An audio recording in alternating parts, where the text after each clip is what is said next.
အဖေနဲ့အမေသွေးအုပ်စုသွေးတီးလို့ရှိရင်ကလေးသွေးအုပ်စုကိုဘယ်လိုတွက်လဲပေါ့နော်အဓိကတော့ ABO သွေးအုပ်စုတွက်တဲ့နည်းပေါ့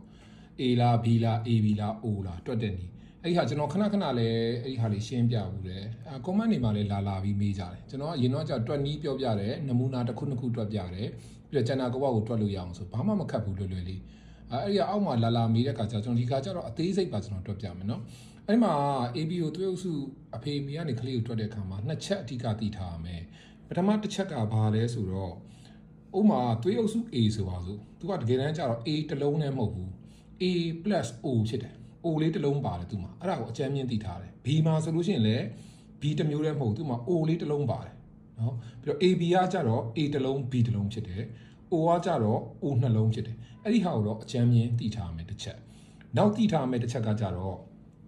သွေးအုပ်စုအဲ့လိုမျိုးနှလုံးတွဲတွေ့တဲ့အခါမှာကြာလို့ရှိရင် A နဲ့ B နဲ့ပေါင်းလို့ရှိရင် AB ဖြစ်တယ်ဒါပေမဲ့ A နဲ့ O နဲ့ပေါင်းလို့ရှိရင်ကျတော့ A ပဲဖြစ်တယ် A ကလွှမ်းမိုးတယ်ပေါ့နော်ဒီမှာ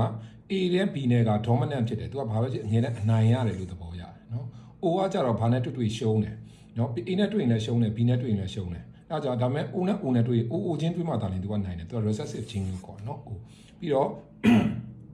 A နဲ့ O နဲ့တွေ့ရင် A ပဲဖြစ်တယ် B နဲ့ O နဲ့တွေ့ရင် B ပဲဖြစ်တယ်ဒါသွေးအုပ်စုကိုပြောတာမဟုတ်နော်သွေးအုပ်စုမှာပါတဲ့ဒီသွေးဥလေးနှလုံးကိုပြောတာနော်လူပဲအကြမ်းမြင့်မှတ်ထားလိုက်ဒီနှစ်ချက်ကိုသိပြီဆိုလို့ရှိရင်ကျန်တာဆက်ပြီးတော့တွက်လို့ရတယ်ကဲဒီမှာတော့လက်တွေ့တွက်ပြထားတယ်ဒီမှာဒီဘက်ကကျတော့အဖေနဲ့အမေသွေးပေါ့နော် A နဲ့ A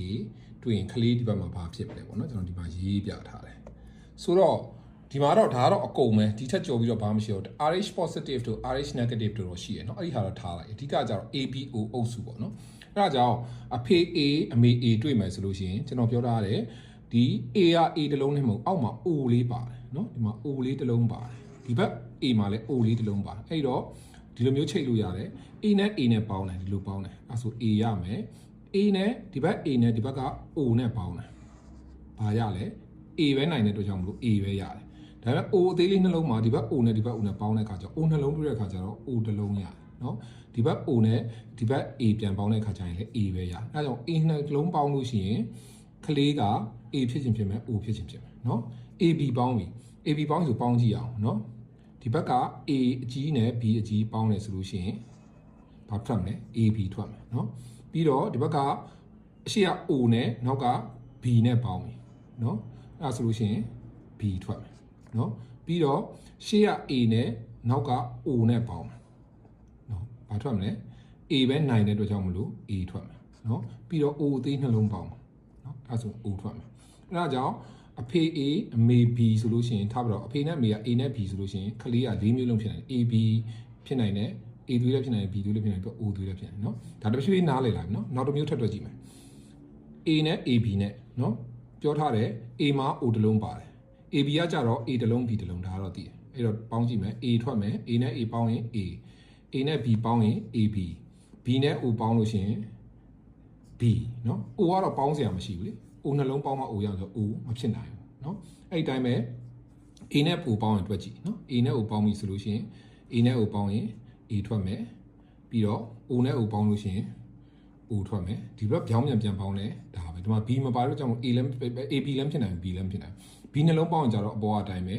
B နှလုံးပေါင်း B ဖြစ်မယ် O နှလုံးပေါင်း O ဖြစ်မယ် B နဲ့ O နဲ့သွားတွေ့ရင် B ပဲနိုင်တယ်ကျွန်တော်မို့ B ပဲဖြစ်မယ်အဲဒါကြောင့်မို့ကလေးက B O เนาะကဲ B နဲ့ AB နဲ့ B နဲ့ AB နဲ့ဆို B မှာ O တစ်လုံးပါတယ် B နဲ့ A နဲ့ပေါင်းရင်ဒီမှာရှေ့တစ်လုံးရှေ့ချင်းပေါင်းမယ်ရှေ့ချင်းပေါင်းမယ် AB เนาะအဲရှေ့နဲ့နောက်နဲ့ပေါင်းမယ် B နှလုံးပေါင်းတော့ B